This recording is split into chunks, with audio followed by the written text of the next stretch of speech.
those that they call the foremost, Sabiqun, the one who embraced Islam. He was number 7 among the Sahaba, and I guarantee you, if someone tell me he heard of his name before, he will get a prize.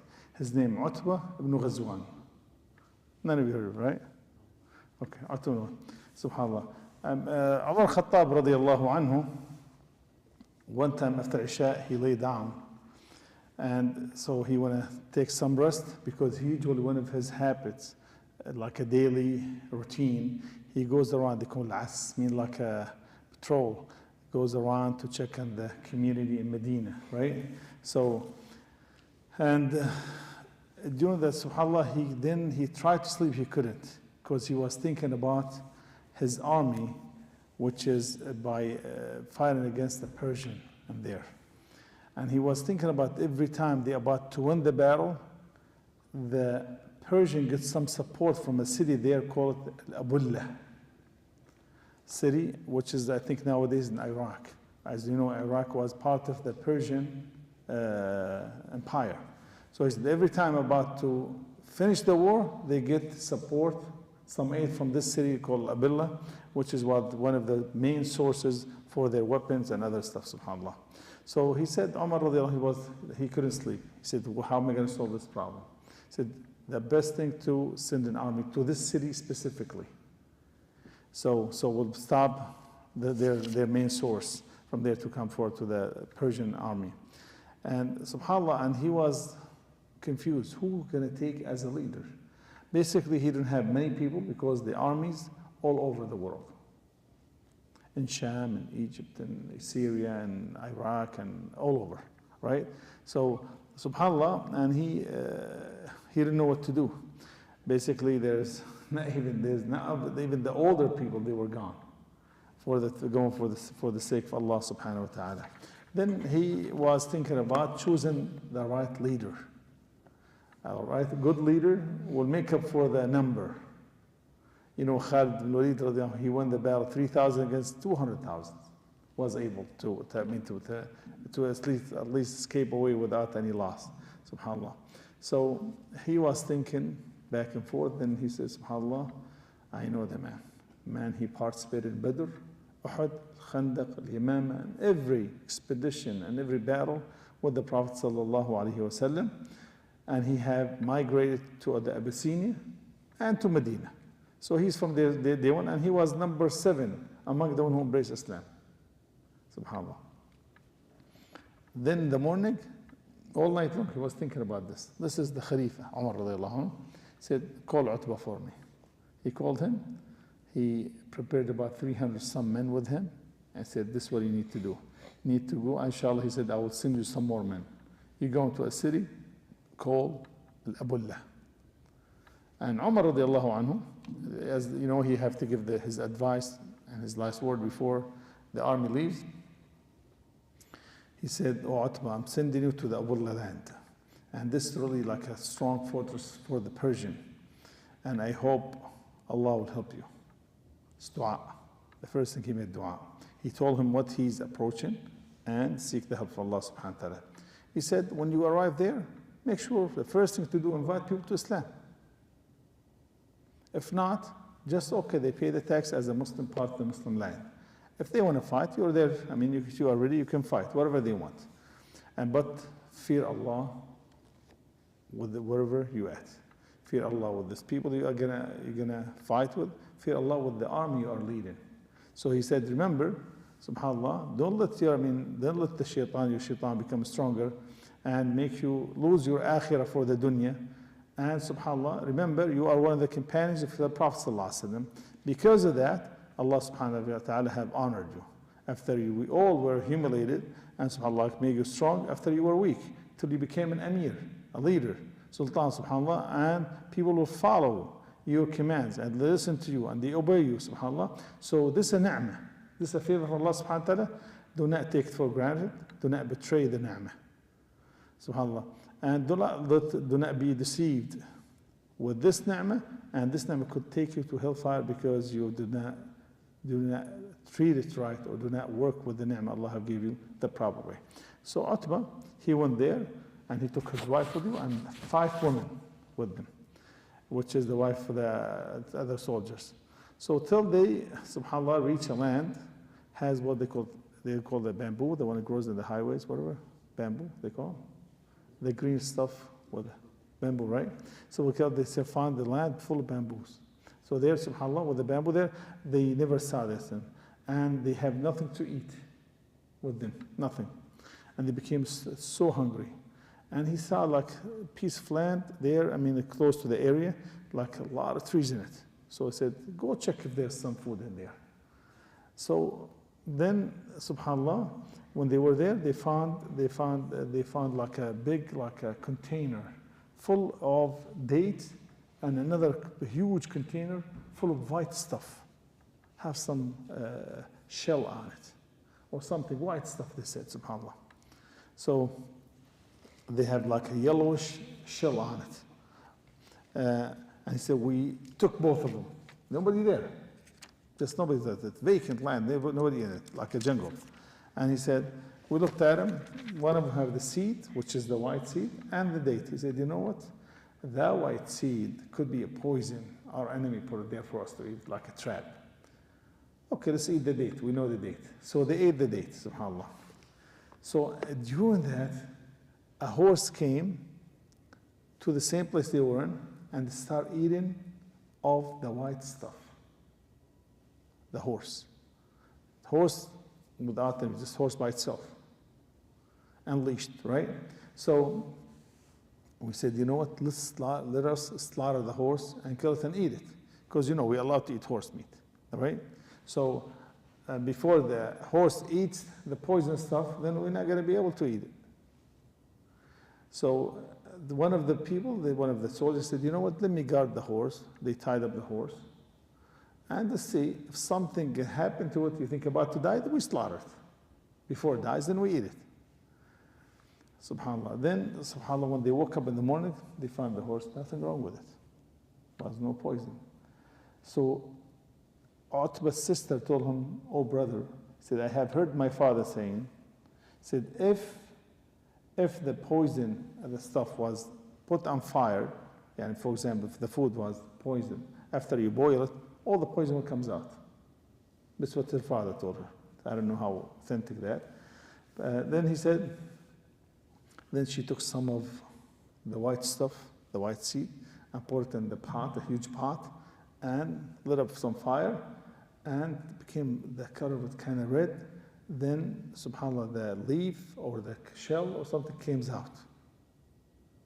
And became, subhanAllah, then the little seed comes out very white. And none of them know what it is, subhanAllah.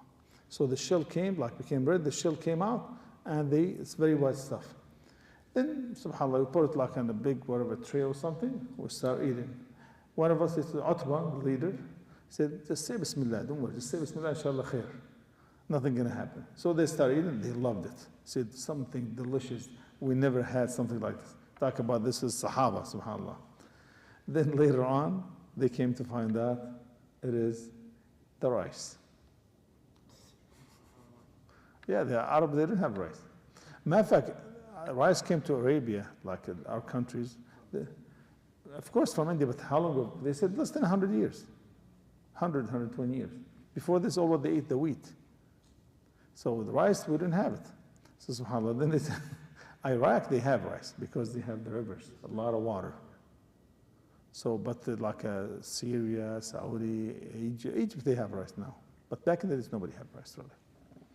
So then he said that the Ubilla, went to the Ubilla. We came close to the Tiger River, which is a river in Iraq.